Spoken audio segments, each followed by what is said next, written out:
Hi, Joel from Field.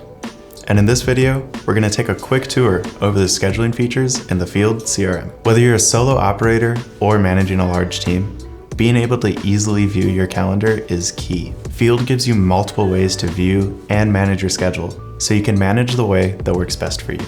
Let's start with the Jobs tab. Here, you can see every upcoming appointment along with key information like job time, address, service, payment status, and assigned workers. You can easily reschedule jobs just by dragging them to a better time.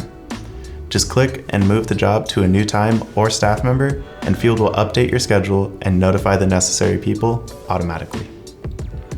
Field offers multiple calendar views to suit your workflow: daily, weekly, monthly, and list layouts, as well as a map view to visualize where your team is heading. If you're managing a high volume of jobs or a multi-location team, these views give you clarity without the clutter. Field makes job management more efficient with built-in filters.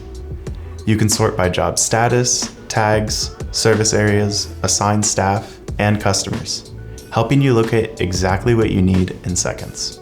You can also manage your recurring jobs, track open quotes, and view all invoices, each clearly marked with their status. Need something fast? Use the search tool in the sidebar. Whether it's a job number, invoice, staff, or customer, Field will help you find it instantly. With Field scheduling features, your calendar doesn't just stay full, it stays organized. Ready to master your scheduling? Get started with Field today.